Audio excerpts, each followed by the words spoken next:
আমারও মনে হচ্ছে যে কাউকে না কাউকে হয়তো বা জিতিয়ে যাওয়ার অপচেষ্টা প্রশাসনেরও থাকতে পারে, সেটা আমারও মনে হচ্ছে। এখনো পর্যন্ত বিশ্ববিদ্যালয়ের অনেক জায়গায় এখনো পর্যন্ত কিন্তু ব্যানার ঝুলছে, যেই ব্যানার নির্দেশ দেওয়া হয়েছে এবং আগেও নির্দেশ দেওয়া হয়েছে ব্যানার টানানো যাবে না, সেই ব্যানার কিন্তু এখনো ঝুলছে এবং নির্দেশ দেওয়ার পরেও কিন্তু প্রপারলি ব্যানারগুলো সরানো হয় নাই।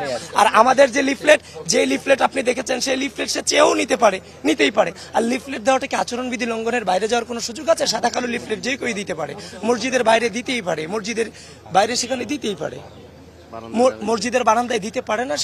সেটাকেও যদি আপনারা প্রশ্নের সম্মুখীন করেন, আমি আপনাদের সহ প্রিয় সাংবাদিক বৃন্দ আপনাদের সকলকে বলছি, আপনারাও আপনাদের জায়গা থেকে নির্বাচনটাকে সহজতর করে তোলেন।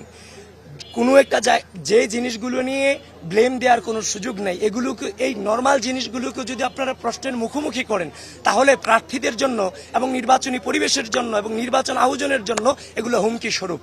এবং হচ্ছে যে অনেক সাধারণ শিক্ষার্থীরাই নির্বাচনের যে আচরণবিধি এটা অনেকেই পড়ে না, কিন্তু এখন আপনারা প্রশ্ন করছেন যে মসজিদের বারান্দাতে কিংবা আশেপাশে লিফলেটটা দেওয়া আচরণবিধি লঙ্ঘন কিনা।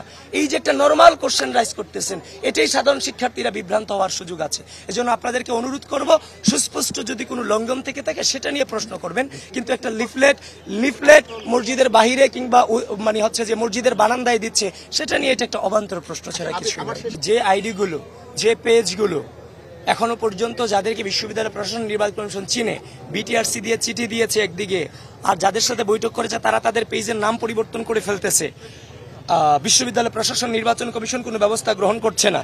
আর ওই যে পেজের অ্যাডমিন মডারেটর তারাও এই নির্বাচনের প্রার্থী। তো সবকিছু মিলিয়ে তো আমারও মনে হচ্ছে যে কাউকে না কাউকে হয়তো বা জিতিয়ে যাওয়ার অপচেষ্টা প্রশাসনেরও থাকতে পারে, সেটা আমারও মনে হচ্ছে। কারণ আমি তো প্রমাণ সহ আপনাকে বলছি, আর আপনাকে যে বলেছে তার তো মনে হয় প্রমাণ আপনাকে তারা দিতে পারেনি, কিন্তু আমি প্রমাণ সহ বলছি যে অনবরত মিসইনফরমেশন ডিসইনফরমেশন হচ্ছে। একদিকে প্রশাসন তাদের সাথে এনে ডেকে কথা বলছে, আরেকদিকে প্রশাসন বিটিআরসিকে চিঠি দিচ্ছে, আবার যাদের সাথে কথা বলছে তারা গিয়ে নাম পরিবর্তন করে ফেলতেছে। সবকিছু কিন্তু ধরা ছোঁয়ার ভিতরে, কিন্তু প্রশাসনের কোনো ক্ষমতা দেখতে পাচ্ছি না।